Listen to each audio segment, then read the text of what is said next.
నమస్తే STV news కి స్వాగతం. ముందుగా ముఖ్యాంశాలు.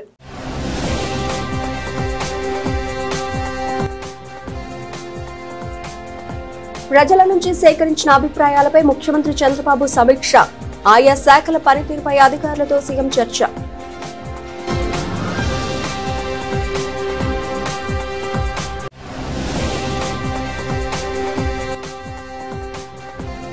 పోలవరం కెనాల్ పనులపై అధికారులతో మంత్రి నిమ్మల రామానాయుడు సమీక్ష. లెఫ్ట్ కెనాల్ పెండింగ్ పనులు పూర్తి చేయడానికి టెండర్ల ప్రక్రియ పూర్తయిందని వెల్లడి.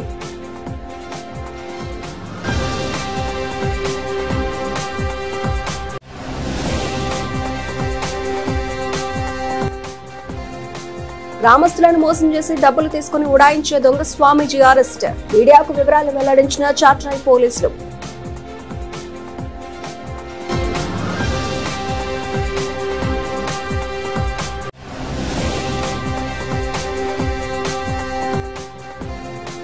అర్జీల పరిష్కార నాణ్యతలో జిల్లాను నెంబర్ 1 లో నిలపండి. అధికారులకు సూచించిన కలెక్టర్ డాక్టర్ జి లక్ష్మీషా.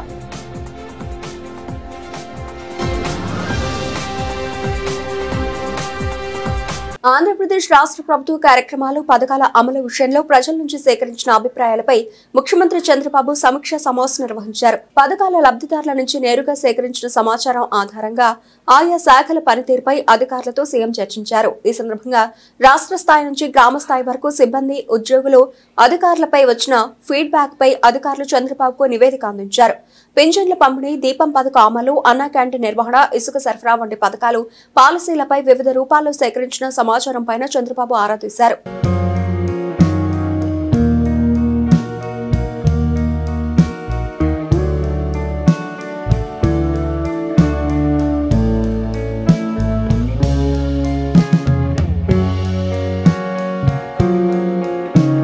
నగర ప్రజల సమస్యలను తక్షణమే పరిష్కారం చేసేందుకు ఏర్పాటు చేసిన ఈ వేదిక ద్వారా వచ్చిన సమస్యలను పరిష్కరిస్తున్నామని విజయవాడ నగరపాలక సంస్థ కమిషనర్ ధ్యానచంద్ర తెలిపారు. గత వారం పీజీఆర్ఎస్ కార్యక్రమం ద్వారా వచ్చిన సమస్యలన్నింటినీ పరిష్కరించినట్లు విజయవాడ నగరపాలక సంస్థ కమిషనర్ వివరించారు. నగరపాలక సంస్థ కార్యాలయంలో కమిషనర్ ధ్యానచంద్ర అధ్యక్షతన పీజీఆర్ఎస్ కార్యక్రమం జరిగింది.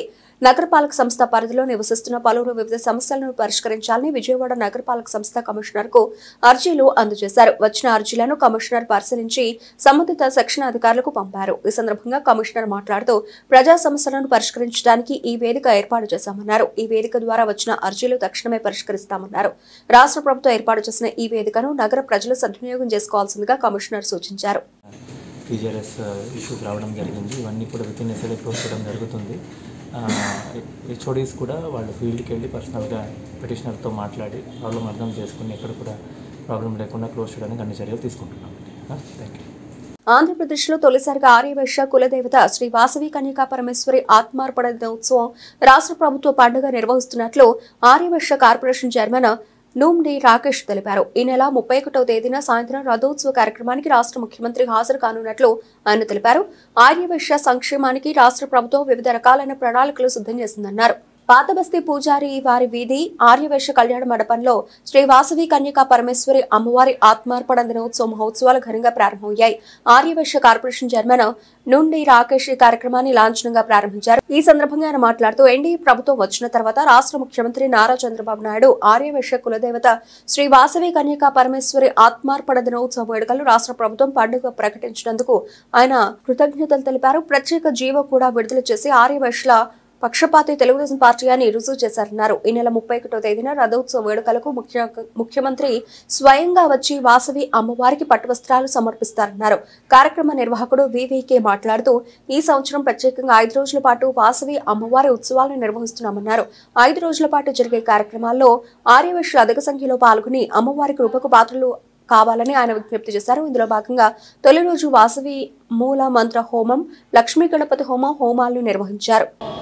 ఏదైతే ఆర్యవైశ్యుల కుల ఎలవెల్పు శ్రీ వాసవి కన్యకా పరమేశ్వర అమ్మవారి ఆత్మార్పణ దినోత్సవాన్ని పురస్కరించుకొని రాష్ట్ర వ్యాప్తంగా అనేక చోట్ల వైభవంగా కార్యక్రమాలు మొదలవుతూ ఉన్నాయి.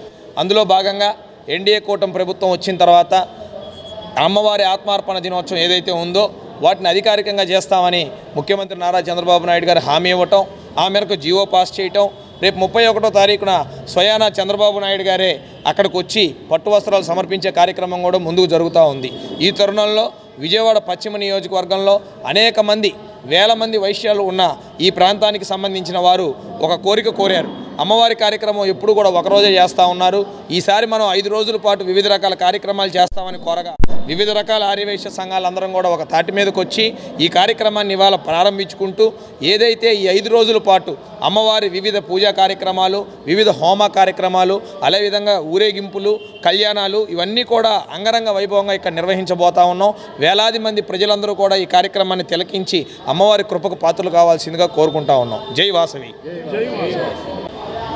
శ్రీ వాసవి ఫౌండేషన్ ఆధ్వర్యంలో గత 25 సంవత్సరాలుగా అమ్మవారి ఆత్మార్పణ దినం అత్యంత వైభవంగా నిర్వహిస్తున్నాం. ఈసారి ప్రత్యేకంగా 5 రోజులు నిర్వహిస్తున్నాం. దానికి ప్రత్యేకత ఏంటంటే రాష్ట్ర ప్రభుత్వం పండగ దినంగా ప్రకటించిన సందర్భంగా మరియు మా రజతోత్సవం సందర్భంగా కూడా ఈ కార్యక్రమాన్ని నిర్వహించడం జరుగుతుంది. రాష్ట్రంలోనే మొట్టమొదటిసారిగా వాసవి వ్రతాలు, వాసవి పూజ అవన్నీ ప్రత్యేకంగా నిర్వహిస్తున్నాం.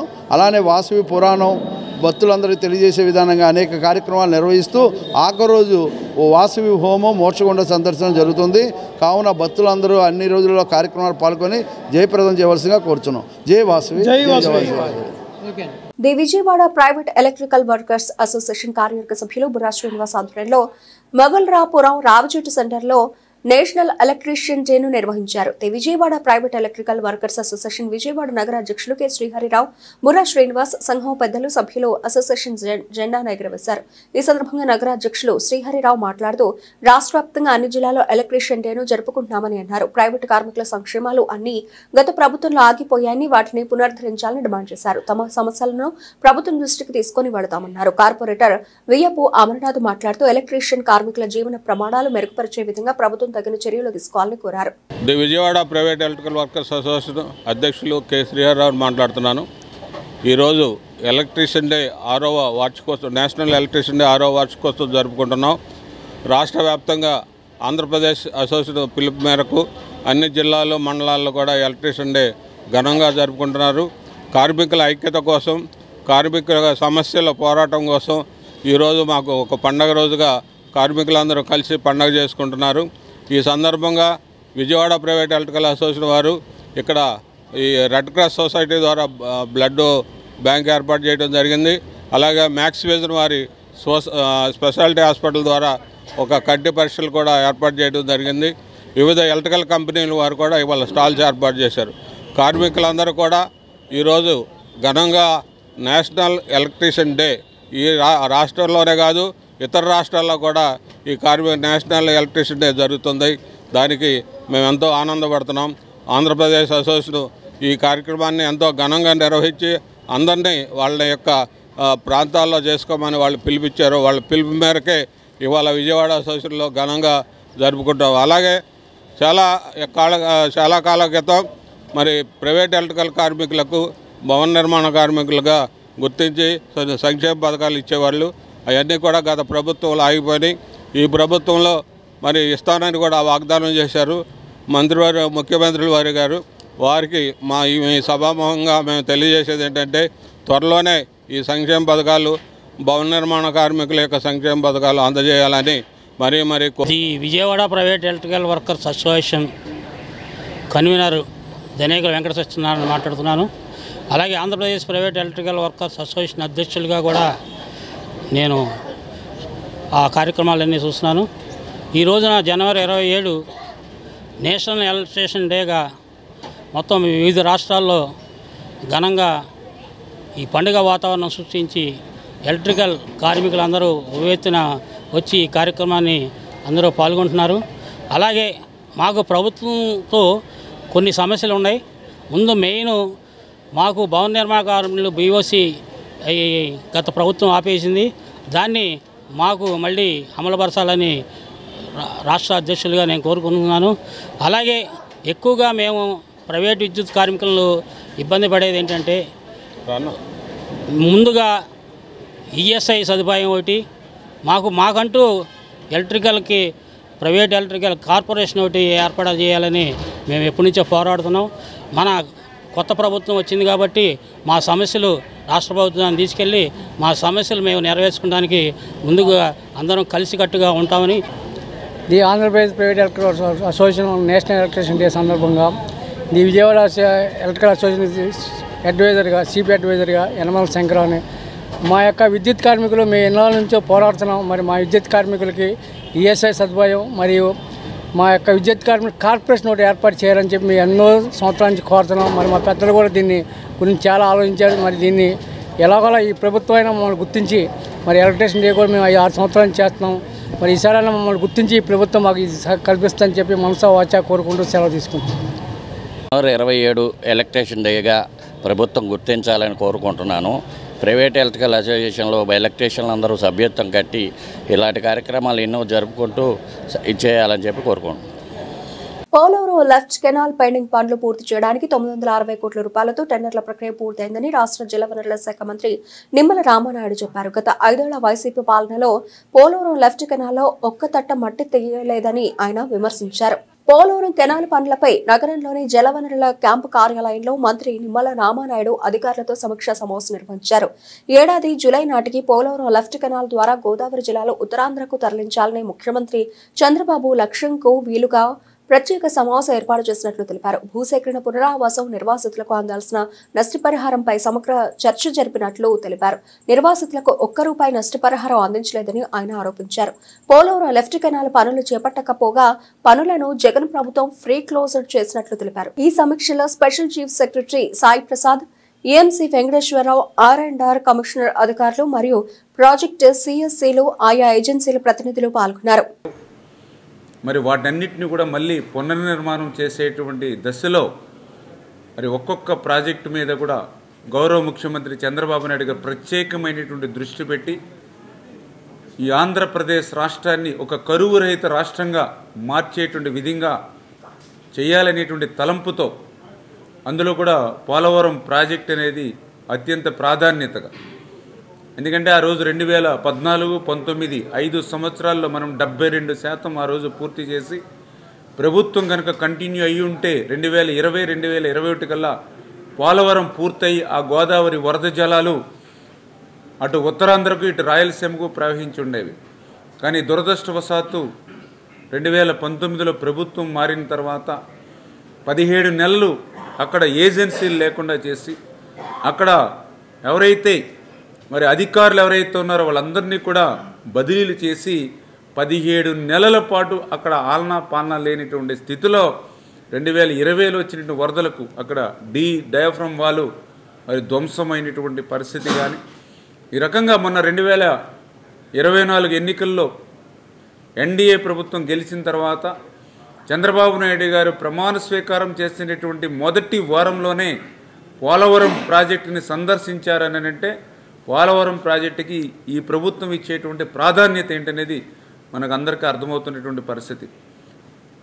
రెండవ క్షేత్ర పర్యటన కూడా పోలవరం లెఫ్ట్ కెనాల్ని మరి ఆయన సందర్శించారని అంటే ఎంత ప్రాధాన్యత ఇస్తున్నారో ఉత్తరాంధ్రకి ఆ గోదావరి జలాలను తీసుకెళ్లేటువంటి విషయంలో అనేది ఆయన సెకండ్ ప్రయారిటీగా తీసుకున్నారని అంటే మరి ఈ యొక్క పోలవరం మీద కానీ ఆ ఉత్తరాంధ్ర రాయలసీమ మీద ఈ యొక్క చంద్రబాబు నాయుడు గారు చేస్తున్నటువంటి కృషి, అందులో భాగంగానే ఏదైతే ఈ యొక్క పోలవరం లెఫ్ట్ కెనాల్కి సంబంధించి ఏదైతే ఇటువంటి క్లిష్టతరమైనటువంటి ఆర్థిక పరిస్థితి అనుకూలించినటువంటి స్థితిలో కూడా పోలవరం ప్రాజెక్టు పూర్తయ్యేంత లోపుగానే ఈ లోపుగా పుష్కర, పురుషోత్తపట్నం ఎత్తిపోతల నుంచి కొంతమేరైనా సరే మరి ఈ యొక్క 4-5 వేల క్యూసెక్కుల నీరైనా సరే ముందుగా ఉత్తరాంధ్రకు తీసుకెళ్ళాలి, 2025 జూలై కల్లా తీసుకెళ్ళాలి అనేటువంటి ఆలోచన, లక్ష్యం ఏదైతే ఆ పోలవరం లెఫ్ట్ కెనాల్ ఆ క్షేత్రస్థాయి పర్యటనకు వచ్చినప్పుడు చంద్రబాబు నాయుడు గారు ఏదైతే చెప్పారో, లక్ష్యం నిర్దేశించారో ఆ లక్ష్యాన్ని అందుకునేటువంటి విధంగా ఆ యొక్క ఉత్తరాంధ్రకు రేపు 2025 జూలైకి నీరు తీసుకెళ్లేటువంటి విధంగా ఆయన లక్ష్యానికి అనుగుణంగా పనిచేయాలనేటువంటి తలంపుతోటి ఏదైతే 1050 కోట్ల రూపాయలు పోలవరం లెఫ్ట్ కెనాల్కి ఫస్ట్ ఫేజ్లో ఏదైతే నిధులు ఇచ్చి టెండర్లు పిలిచి వర్క్ ఆర్డర్లు ఏదైతే ఇచ్చామో ఆ ఏజెన్సీలతోటి సంబంధితమైనటువంటి అధికారులతోటి కూడా మరి మా డిపార్ట్మెంట్ నుంచి ఇప్పుడే ఒక రివ్యూ సమావేశం సమీక్ష కూడా చెప్పడం జరిగింది. ఫస్ట్ ప్యాకేజీ నుంచి 8th ప్యాకేజీ వరకు కూడా మరి ఎక్కడ కూడా ఏ ఇబ్బంది లేకుండా, అంటే ఏదైనా ఇరిగేషన్ డిపార్ట్మెంట్ నుంచి కానీ, రెవెన్యూ డిపార్ట్మెంట్ నుంచి కానీ, నేషనల్ హైవే డిపార్ట్మెంట్ నుంచి కానీ, ఎలక్ట్రికల్ కానీ, ఆర్డబ్ల్యూఎస్ కానీ. మదనపల్లిలో ప్రభుత్వం నూతనంగా ఏర్పాటు చేసి నిర్మిస్తున్న ప్రభుత్వ మెడికల్ కళాశాల భవనాలు గత ప్రభుత్వ హయాంలో 70% పూర్తయి ఆగిపోయాయని బహుజన సేన రాష్ట్ర అధ్యక్షులు చందు ఆవేదన వ్యక్తం చేశారు. మెడికల్ కళాశాల ప్రభుత్వ ఆసుపత్రిని ప్రైవేటు పరం చేసే ఆలోచనను కూటమి ప్రభుత్వం మానుకోవాలని ఆయన డిమాండ్ చేశారు. బహుజన సేన ఆధ్వర్యంలో గాంధీనగర్ ప్రెస్ క్లబ్ లో విలేకరుల సమావేశం నిర్వహించారు. ఈ సమావేశంలో బహుజన సేన రాష్ట్ర అధ్యక్షులు చందు మాట్లాడుతూ కూటమి ప్రభుత్వం వైద్య విధానంలో తీసుకున్న నిర్ణయాల వల్ల ప్రపంచ బ్యాంకు పాలసీ అయిన పబ్లిక్ ప్రైవేటు పార్ట్నర్ పద్ధతిలో మెడికల్ కళాశాలలో ప్రైవేటు పరం చేయాలని కోవడం పట్ల వారు ఆవేదన వ్యక్తం చేశారు. మదనపల్లిలో జిల్లా ఆసుపత్రికి పేరుగాంచిన సర్వజన బోధన ఆసుపత్రిలోని సిబ్బంది మొత్తం ఇతర మెడికల్ కళాశాలకు వెళ్లిపోవడం జరిగిందని, అక్కడ డాక్టర్లు వెళ్లిపోవడంతో జిల్లా ఆసుపత్రి ప్రథమ చికిత్స కేంద్రంగా మారిపోయిందని, ఎలాంటి సివిఆర్ కేసులు వచ్చినా రిఫర్ పెట్టే పరిస్థితి ఏర్పడిందని ఆయన మదనపల్లి కేంద్రంగా తమ్మళ్లపల్లి, పొంగనూరు, వాయిల్పాడు నియోజకవర్గ ప్రజలు వైద్య సహాయం కోసం మదనపల్లికి వస్తుంటారని చెప్పారు. మదనపల్లి ఆసుపత్రిలో అత్యవసర చికిత్సలు చేసుకునే పరిస్థితుల్లో పేషెంట్లు లేరని, వైద్య చికిత్స కోసం 120 కిలోమీటర్ల దూరంలో ఉన్న తిరుపతి, బెంగళూరు, వేలూరు మెడికల్ కళాశాలకు వెళ్లవలసి వస్తోందని ఆవేదన వ్యక్తం చేశారు. విలేకరుల సమావేశంలో బహుజన సేన రాష్ట్ర నాయకులు గిన్నెలు మనోహర్ రెడ్డి, మూడే రూపక్ నాయక్, రెడ్డి సొట్ట భానుప్రకాష్, సిద్దిగాళ్ల నరేష్ పాల్గొన్నారు. పత్రికా విలేకరులకు, మీడియా, ఎలక్ట్రానిక్ మీడియా మిత్రులందరికీ కూడా బహుజన సేన రాష్ట్ర కమిటీ తరఫున ప్రత్యేక వందనాలు తెలియజేస్తున్నాం. నా పేరు శ్రీ చందు, బహుజన సేన రాష్ట్ర అధ్యక్షుడిని. మిత్రులారా, ఈరోజు అత్యవసరంగా పత్రికా సమావేశాన్ని విజయవాడ నగరం నందు ఏర్పాటు చేయడానికి ప్రధానమైనటువంటి కారణం, రాయలసీమ ప్రాంతంలో విద్యా వైద్యానికి సంబంధించినటువంటి అంశం పైన మాట్లాడడానికి ఈరోజు ఇక్కడ రావడం జరిగింది. గత ప్రభుత్వంలో ఏర్పాటు చేసినటువంటి 9 మెడికల్ కళాశాలల్లో భాగంగా అన్నమయ్య జిల్లా మదనపల్లి కేంద్రంగా శానిటోరియంలో దాదాపుగా 96 ఎకరాల స్థలంలో కొత్త మెడికల్ కాలేజీని 475 కోట్ల రూపాయలతో ఏర్పాటు చేయడం జరిగింది.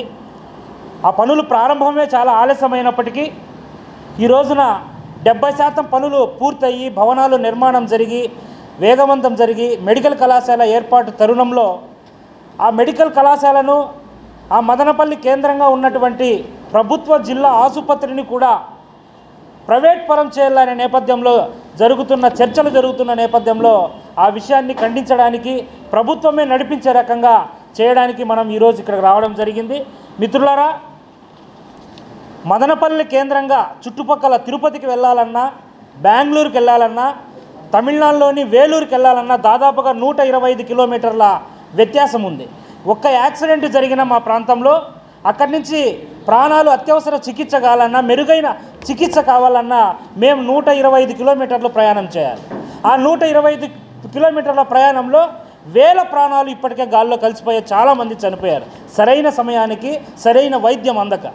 సో ఈ విషయాన్ని నేపథ్యంగా ఉంచుకొని ఉద్యమాల ద్వారానే మెడికల్ కాలేజీ మేము స్థాపించుకుంటే, ఆ మెడికల్ కాలేజీ ఇప్పుడు వరల్డ్ బ్యాంక్ పాలసీ, ప్రపంచ బ్యాంకు పాలసీ ఏదైతే ఉందో ఆ పార్ట్నర్షిప్ ఉంది, పబ్లిక్ ప్రైవేట్ పార్ట్నర్షిప్ నేపథ్యంలో ఈ రోజున మెడికల్ కాలేజీని ప్రైవేట్ పరం చేసేస్తున్నారు. ప్రైవేట్ పరం చేయడమే కాక గతంలోనే ఎంబీబీఎస్ సీట్లు కూడా అక్కడ మెడికల్ కాలేజీలో ఫస్ట్ ఇయర్ తరగతులు ప్రారంభించడానికి 70% పనులు పూర్తి చేసుకొని అదే రకంగా అదే రకంగా అక్కడికి లెక్చరర్లు కూడా ఇంపోర్ట్ చేసుకొని లెక్చరర్లు కూడా అక్కడ కేటాయించి ప్రభుత్వము తరగతులు ఈ సంవత్సరం ప్రారంభించాల్సిన నేపథ్యంలో ఇలాంటి కూటమి ప్రభుత్వం వచ్చిన తరువాత వెంటనే అది ఎందుకు పనులు ఆపేశారో, ఏ ఉద్దేశంతో పనులు ఆపేశారో అర్థం కాని అగమ్య పరిస్థితుల్లో ఈరోజు ఏర్పాటు చేయడం జరిగింది. మొన్ననే ప్రభుత్వ బోధన ఆసుపత్రి, జిల్లా ఆసుపత్రి ముందర నిరసన వ్యక్తం చేస్తే స్థానిక ఎమ్మెల్యే గౌరవ షాజహాన్ బాషా గారు మా నిరసన కార్యక్రమానికి స్వయంగా విచ్చేసి ప్రభుత్వ ఆసుపత్రిని ప్రైవేటు పరం కాకుండా నేను చూస్తాను, నాకు ఒక నెల రోజుల సమయం కావాలని చాలా పాజిటివ్ దృక్పథంతోనే మాట్లాడడం జరిగింది. కానీ అదే ప్రభుత్వ ఆసుపత్రికి అనుబంధంగా ఉన్నటువంటి మెడికల్ కళాశాలను ప్రైవేట్ పరం చేయడానికి అన్ని సన్నాహాలు జరిగాయి. ప్రభుత్వం ఈ రోజున ఒక కమిటీ కూడా వేయడం జరిగింది. కమిటీ కూడా ఫామ్ చేసి ఆ కమిటీ కూడా ఏం చెప్తుందంటే, ఆ కమిటీలో ఎన్ని నిర్మాణాలు జరిగాయి ఇవన్నీ కూడా ప్రైవేట్ పరం చేయడానికి సంసిద్ధమైపోయింది. పీపీపీ పబ్లిక్ ప్రైవేట్ సంస్థ ద్వారా దీన్ని వరల్డ్ బ్యాంక్ యొక్క పాలసీ ద్వారా చేయబోతున్నారు.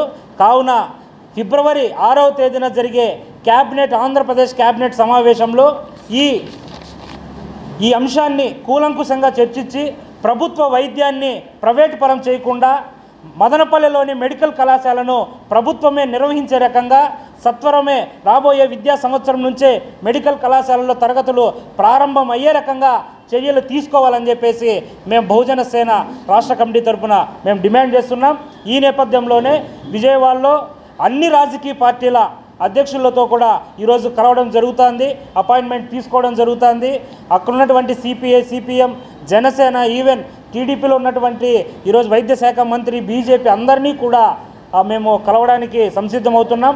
ఈ విషయాన్ని అన్ని రాజకీయ పార్టీలకి, ప్రజా సంఘాలతో మూకుముడిగా భవిష్యత్తులో పెద్ద పోరాటానికి సిద్ధం చేసి మెడికల్ కాలేజీల్ని ప్రభుత్వమే నడిపే రకంగా చర్యలు తీసుకునేంత వరకు బహుజన సేన పోరాడుతుందని చెప్పేసి ప్రతిగాముఖంగా తెలియజేయడం జరిగింది. రాష్ట్ర ప్రభుత్వం అత్యంత ప్రతిష్టాత్మకంగా అమలు చేస్తున్న పబ్లిక్ గ్రీవెన్స్ రిడ్రెసల్ సిస్టమ్ కు వచ్చే అర్జీల పరిష్కార నాణ్యతలో జిల్లాను నెంబర్ 1లో నిలిపేందుకు అధికారులు నిబద్ధతతో కృషి చేయాలని collector doctor G Lakshmi Shah ఆదేశించారు. సోమవారం కలెక్టరేట్ శ్రీ పింగళి వెంకయ్య సమావేశ మందిరంలో collector Lakshmi Shah, DRO M Lakshmi Narasimham, DRDA PD K Srinivasarao, గ్రామ వార్డు సచివాలయాల ప్రత్యేక అధికారి పి జ్యోతి తదితరులతో కలిసి ప్రజల నుంచి 145 అర్జీలు స్వీకరించారు. రెవెన్యూ శాఖకు సంబంధించి 56, పురపాలక పట్టణాభివృద్ధికి 30, పోలీస్ శాఖకు 9 అర్జీలు వచ్చాయి. ఈ సందర్భంగా కలెక్టర్ మాట్లాడుతూ అర్జీదారుల విశ్వాసం చూరకునేలా దరఖాస్తులను పరిష్కరించేందుకు అధికారులు కృషి చేయాలన్నారు. గడువులోగా అర్జీని పరిష్కరించడంతో పాటు నాణ్యంగా పరిష్కరించడం కూడా అత్యంత ప్రధానమని స్పష్టం చేశారు. ఎప్పటికప్పుడు లాగిన్ లో ఉన్న అర్జీలతో పాటు డాష్ బోర్డులోని స్థితిగతులను పరిశీలించాలని సూచించారు. డివిజనల్, మండల స్థాయిలోనూ గ్రీవెన్స్ డేను సమర్థవంతంగా నిర్వహించాలని కలెక్టర్ లక్ష్మీ షా ఆదేశించారు. నిన్న జరిగిన మహాజన సభ తర్వాత వర్కింగ్ జర్నలిస్టులు అందరూ కలిసి ఈరోజు మరలా కలెక్టర్ గారిని, జిల్లా కలెక్టర్ గారిని కలిసాం. ఏదైతే నిన్న వర్కింగ్ జర్నలిస్టులకి 17 ఏళ్ల క్రితం 150 మంది పాత్రికేయులకు కేటాయించిన స్థలం ఏదైతే ఉందో దానిలో కొంత భాగం ఆక్రమణకు గురైందని అనుమానం మనం వ్యక్తం చేయటం, ఎమ్మెల్యే గారు స్పందించి స్థానిక ఎంఆర్ఓ గారిని పిలిచి వెంటనే దాన్ని తక్షణమే భూమిని స్వాధీనం చేసుకోండి, హద్దులు నిర్ణయించండి అని చెప్పడం జరిగింది. దానికి అనుగుణంగా ఈరోజు మరలా జిల్లా కలెక్టర్ గారిని ఈరోజు కలిసి ప్రజా ఫిర్యాదుల దినోత్సవంలో ఆయనకి ఫిర్యాదు చేశాం. కలెక్టర్ గారు కూడా మీరు ల్యాండ్ చూసుకున్నారా, క్షేమంగానే ఉందని అడగటం ఒక రకంగా జిల్లాలో ఉన్న పరిస్థితికి అద్దం పడుతుంది అనిపించింది. గత 5 ఏళ్ల కాలంలో ఎట్లా ఆక్రమణకు గురైనది. సరే, చిన్నపాటి ఆక్రమణ ఉన్నాయండి, తక్షణమే తొలగించి ల్యాండ్ని ప్రొటెక్ట్ చేయండి, ప్రభుత్వం సానుకూలంగా ఉందని కూడా చెప్పాం. ఆయన తక్షణమే ల్యాండ్ని ప్రొటెక్ట్ చేయమని చెప్పి అధికారులకు కూడా ఆదేశాలు ఇచ్చారు. ఆయన ల్యాండ్ ప్రొటెక్ట్ చేస్తారని, సర్వే హద్దులు నిర్ణయిస్తారని ఒక 6 రోజుల లోపల ఆశిస్తున్నాం. ప్రభుత్వం కూడా సత్వరమే స్పందించి మరింత మంది జర్నలిస్టులు వృద్ధాప్యం బారిన పాడి కనుమరుగవకముందే ఈ సొసైటీకి సంబంధించి కేటాయించిన భూమిని స్వాధీనం చేయవలసిందిగా విజ్ఞప్తి చేస్తున్నాం.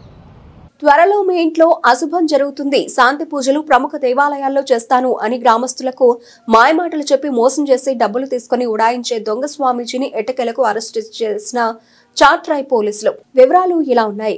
నెల్లూరు జిల్లా నూజివీడు సర్కిల్ పరిధిలోని చాట్రాయ్ మండలం ఆరుగోలను పేటలో దాబా ఇంట్లో వారి అల్లుడు చనిపోయాడని తెలుసుకుని వారి ఇంటికి వెళ్లి మీ ఇంట్లో పెద్ద మనిషి కూడా చేతబడులు చేశారు, దానివలన మీ అల్లుడు చనిపోయాడని చెప్పి మరలా కుమారుడికి గండ ఉందని చెప్పి అది తొలగిపోవాలంటే విజయవాడ కనకదుర్గమ్మ ఆలయంలో పూజలు చేయాలని మాయమాటలు చెప్పి 61,000 రూపాయల నగదు తీసుకుని సంక్రాంతి పండుగకు అంతరములో పూజా సామాగ్రి పంపుతానని చెప్పి మోటార్ సైకిల్ పై పరారయ్యాడు.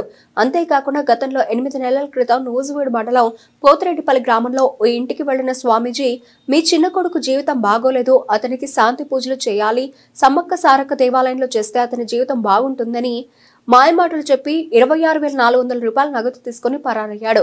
ఇరువురు బాధితులు పోలీస్ స్టేషన్లో ఫిర్యాదు చేశారు. ఏలూరు జిల్లా ఎస్పీ ప్రతాప్ శివకిషోర్ ఆదేశాల మేరకు 2 కేసులు నమోదు చేసిన పోలీసులు సాంకేతిక పరిజ్ఞానంతో దొంగ స్వామీజీ అయిన తూరపాటి బాలయ్య కోసం గాలింపు చేపట్టి నేడు ఉదయం చార్చాయి నుండి పోలవరం వెళ్లే రహదారిలో బైక్ పై ప్రయాణిస్తూ పోలీసులు చూసి పారిపోయే ప్రయత్నం చేయగా అతన్ని అదుపులోకి తీసుకుని అతని వద్ద రేగు బిళ్లలపై బంగారం కోటింగ్ వేసిన బిళ్లలను మరియు నగదును స్వాధీనం చేసుకున్నట్లు ప్రజలు ఎవరూ కూడా దొంగ స్వామీజీలను నమ్మి మోసపోద్దని, ప్రతి ఒక్కరూ అప్రమత్తంగా ఉండాలని, ఎవరైనా అనుమానిత వ్యక్తులు గాని స్వామీజీలు గాని సంచరిస్తే పోలీసు వారికి సమాచారం ఇవ్వాలని, ఈ దొంగ స్వామీజీని అరెస్టు చేసి కోర్టులో హాజరుపరుస్తున్నట్లు నూజివీడు డీఎస్పీ కేవీవీఎన్వి ప్రసాద్ తెలిపారు. మన నూజివీడు మండలం పాత్రికేయులందరికీ నమస్కారాలు. ఈ పత్రికా సమావేశానికి ముఖ్య కారణం ఇటీవల మన చాట్రాయి మండలంలో ఆరుగొలను విలేజ్లో ఒక నకిలీ స్వామీజీ ఒక డాబా ఇంట్లోకి ప్రవేశించి ఆ ఇంటికి శని పట్టుకుంది. ఆ శని వల్ల ఆ యొక్క అల్లుడు గారు చనిపోతారు, ఆ ఇంటికి ఉన్న అల్లుడు గారు చనిపోతారు, అలాగే పిల్లాడు కూడా చనిపోయే అవకాశం ఉందని చెప్పి ఆ యొక్క లోపల ఉన్న మహిళల్ని భయపెట్టి ఇది కనకదుర్గమ్మ తల్లి యొక్క యంత్రాలు పెట్టి పూజ చేస్తే దానివల్ల వాళ్ళకి ఆ యొక్క అపాయం తప్పుతుందని, ఆ ఫ్యామిలీ సురక్షితంగా ఉంటుందని చెప్పి మాయమాటలు చెప్పి వాళ్ళ దగ్గర నుంచి 61,000 రూపాయలు తీసుకొని మళ్ళీ అక్కడి నుంచి ఉడాయించడం జరిగింది. అలాగే ఇంతకు ముందు కూడా అంటే దగ్గర 8 నెలల క్రితం మన నూజివీడు రూరల్ ప్రాంతంలో పోతిరెడ్డి గ్రామంలో కూడా ఈ సమ్మక్క సారక్క పూజలు చేస్తామని చెప్పి నమ్మించి ఒక 26,400 రూపాయలు ఆ విధంగా వాళ్ళ దగ్గర నుంచి తస్కరించడం జరిగింది. ఈ ఎవరు ఏమిటి ఇతను అనేది ఈ 2 కేసులు కట్టడం జరిగింది. దర్యాప్తు చేస్తున్న సమయంలో మన చాట్రాయి ఎస్ఐ గారు వాళ్ళ యొక్క సిబ్బంది, అలాగే మన నూజివీడు రూరల్ సిఐ గారి యొక్క ఆధ్వర్యంలో సాంకేతిక పరిజ్ఞానంతో మనము ఇది ఎవరనేది మనం తెలుసుకున్నాము. ఇతను మీ ఎదురుగుంట కనబడుతున్న ఈ వ్యక్తి ముద్దాయి తూరపాటి బాలయ్య, తండ్రి పేరు కొండయ్య, వయసు 37 సంవత్సరాలు, బుడగజంగాలు, పెరియగూడెం పంచాయతీ అండి. ఇతని అశ్వారావుపేట గ్రామం మరియు మన భద్రాద్రి కొత్తగూడెం తెలంగాణ ప్రాంతం అన్నమాట. ఇతను ఎక్కువగా ఏంటంటే ఈ సత్తుపల్లి, అశ్వారావుపేట, నూజివీడు, చాట్రాయి ముస్లిం మండలాలు ఎక్కువగా తిరుగుతూ ఉంటాడు. తిరిగి ఇలాంటి పనులు చేస్తూ ఉంటాడు. దాని మీద ఏంటంటే మనకు తెలిసి 2 కేసులు రిజిస్టర్ అయ్యి ప్రజలు ఇచ్చిన రిపోర్ట్ మీద దాని మీద ఈరోజు మన చాట్రాయి ఎస్ఐ గారు ఇతన్ని అరెస్ట్ చేయడం జరిగింది. అరెస్ట్ చేసి అతని దగ్గర నుంచి ఏదైతే ఈ యొక్క సొమ్ము బాధితులు పోగొట్టుకున్నారో దాన్ని రికవర్ చేయడం జరిగింది. అది మీ ముందు ప్రదర్శించడం జరుగుతుంది. దీనికి ఈ యొక్క సమావేశానికి ముఖ్య కారణం ఏంటంటే ఎవరైనా సరే మేము పూజలు చేస్తాము, ఇలా చేస్తాము, అలా చేస్తామని చెప్పి మన యొక్క రూరల్ ప్రాంతంలో ప్రజల్ని నమ్మించి వాళ్ళ దగ్గర నుంచి మరి సొమ్ము కాజేయడం అనేది జరుగుతూ ఉంటుంది. ఇది తరచుగా మనం చూస్తున్నాము. అలాంటి వాటిని నమ్మకూడదని, ఎటువంటి పరిస్థితుల్లోనూ అలాంటి వాళ్ళ యొక్క ఏమైనా వచ్చి గ్రామాల్లో తిరుగుతూ ఉంటుంటే వాళ్ళ యొక్క సమాచారాన్ని పోలీసులకు ఇమ్మీడియట్గా మీరు ఇస్తారని చెప్పి ప్రజలు నేను కోరుకుంటున్నాను. ఈ యొక్క పత్రికల ద్వారా ఈ విషయాన్ని ప్రజల్లో బాగా సర్క్యులేట్ చేస్తే ఇలాంటి కేసెస్ మనకి జరగకుండా ఉంటాయి, ప్రివెంట్ అవుతాయని చెప్పి నా మనవి. Thank you.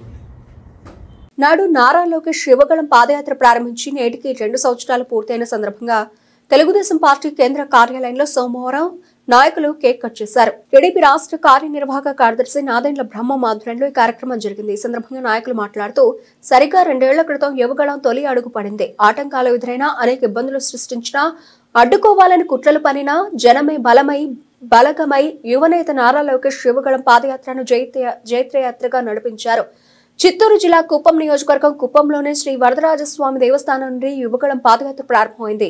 విశాఖ జిల్లా విశాఖపట్నం అగనంపూడిలో పూర్తి చేశారు. 3132 కిలోమీటర్లు 226 రోజులు ఈ పాదయాత్ర సాగింది.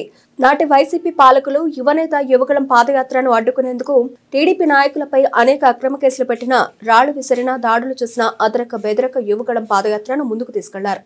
చివరకు కూటమి ఘన విజయానికి కీలక పాత్ర వహించారు. మన శ్రీ నారా లోకేష్ గారు కరెక్ట్గా 2 సంవత్సరాల క్రితం అంటే 2023 జనవరి 27వ తేదీన ఇదే రోజున దాదాపు ఇదే సమయానికి ఆ రోజు కుప్పంలోని స్వామివారి ఆశీస్సులతో ఆ రోజు పాదయాత్ర మొదలుపెట్టడం జరిగింది. మనందరికీ తెలుసు, ఆ రోజు సోషల్ మీడియా చూసినా ఎలక్ట్రానిక్ మీడియా చూసినా లోకేష్ గారు పాదయాత్ర మొదలైనప్పుడు వైసీపీ వాళ్ళు చేసిన హేళనలు కావచ్చు, వాళ్ళు చేసిన కమెంట్లు కావచ్చు, ఇతను ఎక్కడ చేస్తాడు ఇతను చేయలేడని చెప్పి విపరీతమైనటువంటి కమెంట్ చేసి హేళన చేయడం జరిగింది. ఆ నేపథ్యంలో లోకేష్ గారు మొదలుపెట్టి పాదయాత్ర సాగుతున్న టైంలో ఇదే హేళన చేసినటువంటి వైఎస్ఆర్సీపీ పార్టీ వాళ్ళు ఆ రోజు ప్రభుత్వం కానీ అతను పాదయాత్రను చూసి దాని ద్వారా వస్తున్న ప్రజాదరణ చూసి ఆ రోజు జగన్మోహన్ రెడ్డి గారు జీవో నెంబర్ 1 తీసుకురావడం గుర్తుంది మనందరికీ. ఏంటి ఆ జీవో నెంబర్ 1? రోడ్డు మీద నడవకూడదు, రోడ్డు పక్కన నడవాలి, 4 వెహికల్స్ నుంచి రాకూడదు, మైకులో మాట్లాడకూడదు, స్టేజ్ మీద మాట్లాడకూడదు, స్టూల్ వేసుకొని మాట్లాడుతూ స్టూల్ కూడా లాగించేసి అతనితో వచ్చిన వాళ్ళందరి మీద కేసులు పెట్టించి ఈ విధంగా చేశాడు. మరి అదే హేళన చేసిన వ్యక్తులు, చేయలేడన్న వ్యక్తులు అతని పాదయాత్ర దెబ్బకి భయపడిపోయి ఏకంగా ప్రభుత్వం చీకటి జీవో చేసుకొస్తున్నారు. జీవో నెంబర్ 1 అంటే ఏ స్థాయిలో పాదయాత్రకు ఆదరణ ఇచ్చిందంటే మేము ఈరోజు 2 సంవత్సరాల తర్వాత చెప్పాల్సిన అవసరం లేదు. ఆ రోజే పాదయాత్ర మొదలుపెట్టి 7 నెలలకే జీవో నెంబర్ 1 తీసుకొచ్చి వారి యొక్క పాదయాత్ర స్థాయిని దాని యొక్క ప్రాముఖ్యతను ఆ రోజు ప్రభుత్వమే ఆ జీవో ద్వారా తెలియజేయడం జరిగింది. అది కాకుండా మరి వారి తండ్రి గారైనటువంటి శ్రీ నారా చంద్రబాబు నాయుడు గారిని కూడా ఆ రోజు అక్రమంగా ఎఫ్ఐఆర్లో పేర్లు లేకపోయినప్పుడు కూడా అరెస్ట్ చేసి ఈరోజు చాలా సంతోషకరమైన రోజు. మన యువగలం రథసారథి రాష్ట్ర విద్యాశాఖ మంత్రి వర్యులు భవిష్యత్ ఆశాజ్యోతిన నారా లోకేష్ బాబు గారి పాదయాత్ర జరిగిన 2 సంవత్సరాలు పూర్తిగా వచ్చింది.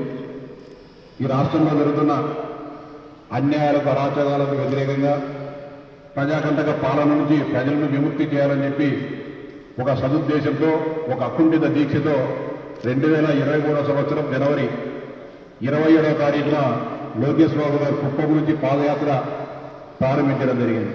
పాదయాత్ర సందర్భంగా అప్పుడుండే దురహంకార ప్రభుత్వం అనేక రకాలైన అడ్డంకులు, వేధింపులు చేయడం జరిగింది. అంతేకాకుండా 100 మంది తెలుగుదేశం పార్టీ కార్యకర్తలపైన, లోకేష్ బాబు గారితో పాటు నడుస్తున్న బృంద సభ్యులపైన అనేక రకాలుగా కేసులు పెట్టి, వేధించి, అవమానించి, పోలీసులు ఆజ్ఞలు పెట్టి జైలులో కూడా బంధించి అనేక రకాలుగా వేధించినప్పటికీ మొక్కవోరి ధైర్యంతో, అకుంఠిత దీక్షతో తను అనుకున్న కార్యక్రమాన్ని సాధించడం జరిగింది. అంతేకాకుండా మధ్యలో పాదయాత్ర విజయవంతాన్ని చూసి జగన్మోహన్ రెడ్డి గారి నాయకత్వంలో ఉన్న ప్రభుత్వం మన ప్రీతం నాయకుడు చంద్రబాబు నాయుడు గారి పైన కూడా కేసు పెట్టిన సందర్భంలో కూడా ఎక్కడ కూడా తెలుగుదేశం పార్టీ శ్రేణులు అధైర్యపడకోకుండా ఆ రోజు బాబు గారి కానీ లోకేష్ బాబు గారి పాదయాత్ర కూడా అండగా నిలవడం జరిగింది. చాలా సంతోషం. ఆ పాదయాత్ర ప్రారంభమై 2 సంవత్సరాలు అయిన సందర్భంగా యువగలం టీం సభ్యులకి ఈ కార్యక్రమం విజయవంతం అవడానికి సహకరించి ప్రాణాలు కొట్టి రోడ్డు మీదకి వచ్చిన ప్రతి ఒక్క తెలుగుదేశం పార్టీ కుటుంబ సభ్యులందరూ కూడా నా ప్రత్యేకమైన ధన్యవాదాలు తెలియజేసుకుంటా ఉన్నా. మరి లోకేష్ బాబు గారు పాదయాత్ర చేయాలని, ఒక దానికోసం ప్రజల్లోకి వెళ్ళాలి, ప్రజల యొక్క సమస్యలు తెలుసుకోవాలని చెప్పి యువగలం పేరుతో పాదయాత్ర చేయాలనుకున్నప్పుడు అనేక రకాల కామెంట్లు చేయడం మొదలుపెట్టారు.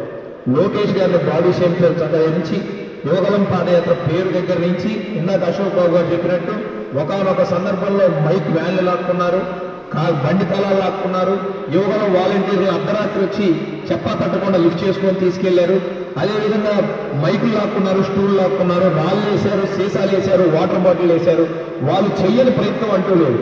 యువగలం పాదయాత్ర సజావుగా జరగాలి, ప్రజల సమస్యలు తెలుసుకోవాలని నారా లోకేష్ గారు పాదయాత్ర చేసుకొని అందరినీ కూడా మమ్మల్ని అందరినీ సమాయత్తం చేసి ఒక టీం సభ్యులుగా నియమించుకొని వెళ్తా ఉంటే వాళ్ళు కూడా ఒక టీంని ఏర్పాటు చేసుకున్నారు. ఎక్కడికెక్కడ పాదయాత్రను విచ్ఛిన్నం చేయాలి, ఎక్కడెక్కడ పాదయాత్రలో ఇబ్బందులు పెట్టాలని వాళ్ళు ఒక ప్రత్యేకమైన స్కెచ్ చేసుకొని ఎక్కడెక్కడ ఇబ్బందులు పెట్టారు. అయినా మా నాయకుడు యువనేత నారా లోకేష్ గారు ఎక్కడా కూడా అడిగేయలేదు. ఎంతమంది వందలాదిగా వాళ్ళ జెండాలు పట్టుకొని రోడ్డు మీదకి వచ్చి పాదయాత్రను విచ్ఛిన్నం చేయాలి, ఆపాలని ఎంత ప్రయత్నించినా ఒక్క అడుగు కూడా వెనకేయకుండా మమ్మల్ని అందరినీ కలుపుకొని ముందుకు తీసుకెళ్లి కార్యక్రమాన్ని విజయవంతం చేసి ఎవరైతే పప్పు అన్న ప్రతి ఒక్కరు తుప్పు వదిలించిన వ్యక్తి ఏకైక వ్యక్తి నారా లోకేష్ గారిని మీ అందరూ కూడా తెలియజేసుకుంటా ఉన్నారు. మరి ఆ రోజు వాలంటీర్లు, ముఖ్యంగా టీం సభ్యులు మేమందరం ఉన్నా కూడా వాలంటీర్లు కుటుంబ సభ్యులందరినీ వదిలేసి ఆ రోజు ఎండనక, వాననక, చలనక, రాత్రనక, పగలనక మాతో పాటు అందరం కూడా తిరుగుకుంటూ పనిచేసుకుంటూ పోయాం. ఏదైతే యువగలం పాదయాత్రలో కీలకంగా పోషించిన ప్రతి ఒక్క పాదయాత్ర ఎప్పుడు రాజకీయంగా మనిషిని పరిపక్వత తీసుకొస్తుంది. గాంధీ గారు ఆ రోజు సౌత్ ఆఫ్రికా జరిగిన సంఘటన ఆయన ఏదైనా సరే భారతదేశ స్వతంత్రం కావాలని చెప్పి ఇక్కడ పోరాటం చేస్తా అన్నప్పుడు ఆయనకి చెప్పిన మొదటి సలహా ఏంటంటే, నువ్వు ముందు భారతదేశాన్ని చూడయ్యా అని చెప్పన్నారు. చూడటం అంటే ఫ్లైట్లో ఉంచో లేదంటే రోడ్డు మీద తిరిగి కాదు, ప్రజల్లోకి వెళ్ళి ప్రజల సాధక బాధకాలు తెలుసుకోవాలనేది ఆ రోజు ఆ సలహా ఉద్దేశం. ఆయన భారతదేశం తిరిగిన తర్వాత మాత్రమే స్వాతంత్ర ఉద్యమంలో పాల్గొనడం జరిగింది. ఏ రాజకీయ నాయకుడికైనా ఏదైతే ఒక రాష్ట్రం కానీ ఒక జిల్లా కానీ ఉంటుందో ఆ జిల్లాలో ప్రజల్లో మమేకమైనప్పుడే ప్రజల సమస్య తెలిసి అవగాహన అనేది వస్తుంది. మరి లోకేష్ గారికి అంతకుముందు నుంచి అనుకున్నా కూడా మరి గత 2 సంవత్సరాల క్రితం ఇదే రోజున కుప్పంలో ప్రారంభించిన పాదయాత్ర అప్పుడు ఆయన పాదయాత్ర ప్రారంభించాడు అనగానే అప్పుడున్న వైసీపీ నాయకుల్లో చాలా అవహేళనగా ఇది అవ్వదు, ఈయన చేయలేడు, ఈయన సెల్లర్ స్పూన్తో పుట్టాడు, ఇంత కష్టపడలేడు, ఇటువంటి కామెంట్లను చేశారు. వాటన్నిటినీ పటాపంచలు చేసి రాయలసీమ ఎప్పుడైతే పూర్తయిందో అప్పుడు దీన్ని ఎదుర్కొనే విధంగా వాళ్ళు ప్లాన్లు ప్రారంభించారు.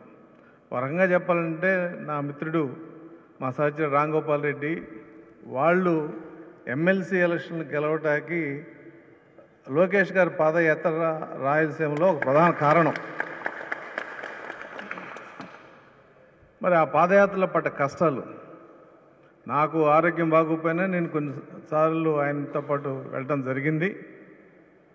అది ప్రజల్లో మమేకవడం అంటే ప్రజల సమస్యలు వినటానికి ముందు ఓపిక ఉండాలి మనిషికి. రాజకీయ నాయకుడికి ఉండాల్సింది ఏంటంటే ఓపిక. ప్రజల సమస్యలు రకరకాలుగా ఉంటాయి. గ్రామీణ ప్రాంతాల్లో ఒక రకంగా ఉంటాయి, పట్టణ ప్రాంతాల్లో ఒక రకంగా ఉంటాయి. విద్యార్థుల సమస్యలు, ఆడవారి సమస్యలు, రైతు సమస్యలు, వృత్తి వారి సమస్యలు, ఈ సమస్యలన్నింటినీ అవగాహన చేసుకుని ఆకలం. కానిస్టేబుల్స్ ఉద్యోగాల కోసం ప్రిలిమ్స్ లో అర్హత సాధించిన 6,000 మందిని ఏజ్ ఎక్కువైందని ఫిజికల్ టెస్ట్ కి దూరం చేయడంపై డివైఎఫ్ఐ ఆధ్వర్యంలో నిరసన జరిగింది. కానిస్టేబుల్ ఉద్యోగాలకి ప్రిలిమ్స్ లో అర్హత సాధించిన ఏజ్ ఎక్కువైందని అనర్హులుగా ప్రకటించడం పట్ల డివైఎఫ్ఐ ఆధ్వర్యంలో నగరంలోని ధర్నా చౌక్ వద్ద ధర్నా కార్యక్రమం జరిగింది. ఈ ధర్నాను ఉద్దేశించి డివైఎఫ్ఐ రాష్ట్ర కార్యదర్శి రామయ్య మాట్లాడుతూ 6,000 పోలీస్ కానిస్టేబుల్ ఉద్యోగాలకు 2023 జనవరిలో ప్రిలిమ్స్ నిర్వహించారని, ప్రిలిమ్స్ కు 4 లక్షలకు పైగా అభ్యర్థులు హాజరయ్యారని తెలిపారు. 95,000 మంది ప్రిలిమ్స్ పరీక్ష పాస్ అయి ఫిజికల్ టెస్ట్ కు అర్హత సాధించడం జరిగిందని, ప్రస్తుతం జరుగుతున్న ఫిజికల్ టెస్ట్ లో ప్రిలిమ్స్ పాస్ అయిన 6,000 మంది అభ్యర్థులను ఏజ్ ఎక్కువైందని అనర్హులుగా ప్రకటించారని తెలిపారు. 2 సంవత్సరాలు ఫిజికల్ టెస్ట్ నిర్వహించకుండా కాలయాపన చేసింది ప్రభుత్వమేనని తెలిపారు. శిక్ష మాత్రం నిరుద్యోగులకు పాడుతుందని, ప్రిలిమ్స్ ఎగ్జామ్స్ రాసినప్పుడు అందరికీ ఏజ్ అర్హత ఉందని నిర్వహించడం జరిగిందని తెలిపారు. ఇప్పుడు ఏజ్ ఎక్కువైందని ఫిజికల్ టెస్ట్ కు ఎంపిక చేయకపోవడం అన్యాయమన్నారు. తక్షణమే ప్రభుత్వం అందరినీ అర్హులుగా ప్రకటించాలని ఆయన డిమాండ్ చేశారు. ఎన్నో సంవత్సరాలు కోచింగ్ తీసుకుని అర్హత సాధించిన వారికి అన్యాయం చేయొద్దని తెలిపారు. లేని పక్షంలో మరణమే తమకు శరణ్యమన్నారు. గత ప్రభుత్వం జగన్మోహన్ రెడ్డి గారి ప్రభుత్వం 22 నవంబర్ 8న 6,000 మంది ఉద్యోగాల నోటిఫికేషన్ ఇవ్వడం జరిగింది. ఈ నోటిఫికేషన్ 2023లో ఈరోజు వాళ్ళందరూ ప్రిలిమ్స్ ఎగ్జామ్ రాశారు. దాదాపు 95,000 మంది క్వాలిఫై అయ్యి ఉన్నారు. వారందరినీ ఫిజికల్ ఈవెంట్స్ అనుమతించాల్సింది పోయి 2 ఏళ్ల పాటు కాలయాపన చేశారు. దానికి ఎన్నికలు కారణాలు చెప్పారు, ఎన్నికల కోర్టు కేసు కారణాలు చెప్పి కాలయాపన చేశారు. సరే, ఇప్పుడు వీళ్ళందరూ హాల్ టికెట్లు తీసుకొని గ్రౌండ్కి వెళ్తా ఉంటే మీ అందరికీ ఏజ్ మీరింది, వయసు అయిపోయింది కాబట్టి మీకు అర్హత లేదని చెప్పి తిరస్కరిస్తున్న పరిస్థితి ఉంది. ఇది అన్యాయం. ఎందుకంటే వీళ్ళందరూ ప్రిలిమ్స్లో క్వాలిఫై అయినప్పుడే అర్హత ఉంది కాబట్టి క్వాలిఫై అయ్యి ఉన్నారు. వారందరినీ ఫిజికల్ ఈవెంట్స్కి అనుమతించకుండా అన్యాయం చేసి 2 ఏళ్ల పాటు వాళ్ళ సమయాన్ని, కాలాన్ని వృధా చేసి నిరుద్యోగులను మోసం చేస్తున్నారు. వీరందరికీ న్యాయం చేయాలని చెప్పి ఈరోజు డివైఎఫ్ఐగా ఆందోళన చేస్తున్నాం. పోలీస్ శాఖ అధికారులు ప్రభుత్వం వెంటనే స్పందించి వీళ్ళకి న్యాయం చేయాలని చెప్పి మేము అడుగుతున్నాం. రామన్న, డివైఎఫ్ఐ రాష్ట్ర కార్యదర్శి. జగన్మోహన్ రెడ్డి ప్రభుత్వంలో అనేక పోరాటాలు చేసి డివైఎఫ్ఐ ఆధ్వర్యంలో పోలీస్ కానిస్టేబుల్ నోటిఫికేషన్ విడుదలయ్యేటట్టు చేశాం. దాని తర్వాత 2 సంవత్సరాల వయో పరిమితిని పెంచండి అని చెప్పి కేసులకు తెగబడి డివైఎఫ్ఐ ఆధ్వర్యంలో కానిస్టేబుల్ అభ్యర్థులకు సంబంధించిన విషయం మీద పెద్ద ఎత్తున పోరాటం చేస్తే వాళ్ళు ప్రిలిమ్స్ పెట్టారు. ఈరోజు ప్రిలిమ్స్ పెట్టిన తర్వాత మీకు ఏజ్ సరిపోదు, ఈవెంట్స్కి మీరు నాట్ అలౌడ్ అంటాం అనేది ఈ కూటమి ప్రభుత్వం దుశ్చర్య తప్ప మరొకటి కాదు. అయ్యా చంద్రబాబు నాయుడు గారు, లోకేష్ గారు, పవన్ కళ్యాణ్ గారు, మీ కూటమి ప్రభుత్వాన్ని గెలిపించినందుకు ఈ శిక్ష అని మేము అడుగుతా ఉన్నాం. కాబట్టి ఈరోజు మీరు అర్థం చేసుకోవాల్సింది, మీరు ఎమ్మెల్సీ నోటిఫికేషన్లు ఇచ్చుకోవచ్చు, దాని తర్వాత ఎన్నికల కోడ్ మీరే సృష్టించి అభ్యర్థులను వెనక్కి నెట్టొచ్చు, కోర్టు కేసులతో కాలయాపన చేసి ఈరోజు అభ్యర్థులను ఇబ్బంది పెడితే పరిస్థితికి మీరు ముందుకు తీసుకొస్తా ఉన్నారు. కాబట్టి వాళ్ళు సమన్యాయంగా అడిగేది ఏంటంటే, మాకు హాల్ టికెట్స్ వచ్చాయి, మాకు ఈవెంట్స్ ఎందుకు పెట్టరు, మేము కోచింగ్ సెంటర్లో వేలకు వేలు ఫీజులు కట్టాము, బంగారాన్ని నమ్ముకున్నాము అని వాళ్ళు మొర ఈ విజయవాడ ధర్నా చౌక్లో వినిపిస్తూ ఉంటే మీరు మాత్రం నిమ్మక నీరెత్తినట్లు ఉన్నారు. కాబట్టి ఇప్పటికైనా ఈ అభ్యర్థులకు న్యాయం చేయాలనేది కూడా మేము డిమాండ్ చేస్తూ ఉన్నాం. ఒక పక్క ప్రిలియమ్స్ అయిపోతే ఏజ్ అయిపోయింది అనడం అనేది ఎంతవరకు కరెక్ట్ అనేది కూడా ఒక్కసారి ఆలోచించాలి. అనితా మేడం గారు, హోమ్ మినిస్టర్ మీరు కూడా స్పందించాలి. వెంటనే స్పందించి అభ్యర్థులకు న్యాయం చేయాలని కూడా డివైఎఫ్ఐకి మేము డిమాండ్ చేస్తూ ఉన్నాం. నా పేరు N Nageswara Rao, DYFI vice president state. Okay, అందరికీ నమస్కారం. నా పేరు రాజేషు, తిరుపతి డిస్టిక్. మేము ఇక్కడికి వచ్చిన కారణం ఏమరా అంటే అన్ని డిస్టిక్ల నుంచి స్టేట్ వైడ్ మేమందరం ఇక్కడ వచ్చి స్ట్రైక్ చేయాల్సిన, మేము మాట్లాడాల్సిన అవసరం ఏముందంటే నిరుద్యోగులమైన మేము 2022లో నోటిఫికేషన్ వదిలినప్పుడు 6,100 కానిస్టేబుల్ పోస్టులకు కాను మేము నోటిఫికేషన్లో ఎలిజిబిలిటీ లేదు. 31 ఇయర్స్ అని ఎలిజిబిలిటీ ఇచ్చారు. అప్పటికి మేము ఎలిజిబిలిటీ లేదు. అప్పుడున్న గవర్నమెంటు కరోనా టైంలో ఈ విధంగా విద్యార్థులందరూ నష్టపోయారు. 2 ఇయర్స్ వాళ్ళకి ఏజ్ లేదు కాబట్టి 2 ఇయర్స్ వరకు వాళ్ళు నష్టపోయారన్న కారణంతో మాకు ఇంకో 2 సంవత్సరాలు ఎక్స్టెన్షన్ చేసి, కానీ నోటిఫికేషన్లో మెన్షన్ చేయలేదు. ఎక్స్టెన్షన్ చేస్తే మేము నోటిఫికేషన్కి అప్లై చేసుకునేటికి మాకే తీసుకోలేదు నోటిఫికేషన్. ఎక్స్టెన్షన్ చేసిన తర్వాత రాష్ట్ర కార్యదర్శులు వీళ్ళందరూ మా కోసం పోరాడి 2 ఇయర్స్ ఎక్స్టెన్షన్ తీసిచ్చారు. అందువల్ల మేము ఎలిజిబిలిటీకి లాస్ట్ మూమెంట్లో అప్లై చేస్తే మాకు ఎలిజిబిలిటీ తీసుకున్న తర్వాత మేమేం చేస్తామంటే ఫిలిమ్స్ ఎగ్జామ్కి క్వాలిఫై అయ్యాం. హాల్ టికెట్ ఇచ్చారు. మా డేట్ ఆఫ్ బర్త్ ఎంటర్ చేస్తేనే మాకు హాల్ టికెట్ వస్తుంది. వచ్చిన తర్వాత మేము హాల్ టికెట్ తీసుకున్నాము, ఎగ్జామ్ రాసాము, ఎగ్జామ్లో క్వాలిఫై అయ్యాము. ఎగ్జామ్ క్వాలిఫై అయిన తర్వాత 2.5 ఇయర్స్ దీనికోసమనే కష్టపడి, చివరి అవకాశం మనకు వచ్చిన అవకాశం అని మేము దీనికోసమని కష్టపడి 2.5 సంవత్సరాలు దీనికోసమని కూర్చొని గ్రౌండ్ వర్క్ కానీ, హాస్టల్స్ కానీ, రూమ్ ఫెసిలిటీసు, కోచింగ్ సెంటర్లు ఇన్ని తీసుకొని మేము ట్రైనప్ చేయి మాకు హాల్ టికెట్ ఇచ్చే ముందు కానీ పీఎంటీకి ఇప్పుడు వచ్చిన ఉమ్మడి ప్రభుత్వంలో మాకు ఫిజికల్ ఎడ్యుకేషన్కి ఫిజికల్గా మాకు ఇలా ఈవెంట్స్ కోసమని హాల్ టికెట్ ఇచ్చారు. హాల్ టికెట్ ఇచ్చినప్పుడు కానీ మేము ఈవెంట్స్కి అప్పుడు కానీ మేము మా డేట్ ఆఫ్ బర్త్ ఎంటర్ చేస్తేనే మాకు హాల్ టికెట్ ఎంటర్ అయింది. హాల్ టికెట్ ఇచ్చి మేము వెళ్ళి మార్నింగ్ నుంచి ఈవినింగ్ వరకు గ్రౌండ్లో కూర్చోంటే మీకు ఏజ్ ఎక్కువైందని చెప్పి రిటర్న్ మాకు రిజల్ట్ లెటర్ ఇచ్చి పంపిస్తే ఇది ఎక్కడి వరకు న్యాయము? అదే హోంగార్డుల వల్ల 2 సంవత్సరాలు ఆగిపోయింది. హోంగార్డులు మినిమం మార్క్స్ కానీ లేకపోయినా వాళ్ళకి ప్రత్యేక కేటగిరీ కావాలని కోర్టుకి వెళ్తే మినిమం మార్క్స్ లేకపోయినా, ఎలిజిబిలిటీ లేకపోయినా వాళ్ళకి ఎలిజిబుల్ ఇచ్చి, గవర్నమెంట్ ఉద్యోగంలో ఉన్న వాళ్ళకి ఎలిజిబుల్ ఇచ్చి వాళ్ళని ఆశ్రయిస్తున్నారే కానీ మేము నిరుద్యోగులైన మమ్మల్ని ఎవరిని పట్టించుకునే వాళ్ళు ఎవరూ లేకపోవడం మాకు చాలా బాధాకరంగా ఉంది. దయచేసి మా పైన దయ ఉంచి మాకు ఈవెంట్స్కి సహకరించి తద్వారా బ్రిటన్ ముగించే ముందు హెడ్లైన్స్ మరోసారి.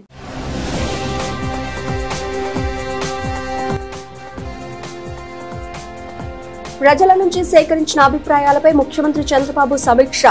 ఆయా శాఖల పనితీరుపై అధికారులతో సీఎం చర్చ.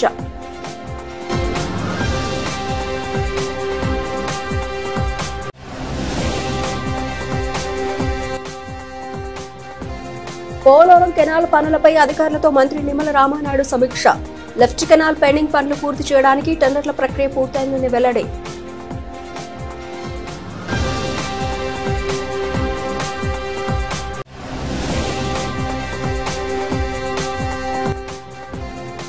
గ్రామస్తులను మోసం చేసి డబ్బులు తీసుకుని ఉడాయించే దొంగ స్వామీజీ అరెస్ట్. మీడియాకు వివరాలు వెల్లడించిన చాట్రాయ్ పోలీసులు.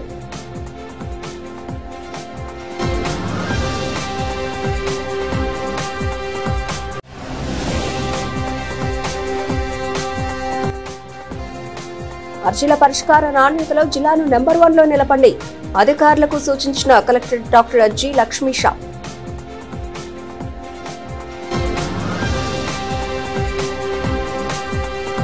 ఇది ఇప్పటివరకు నా బెస్ట్ అప్డేట్స్. మరిన్ని అప్డేట్స్ తో మళ్ళీ కలుద్దాం. అంతవరకు సెలవు. నమస్తే.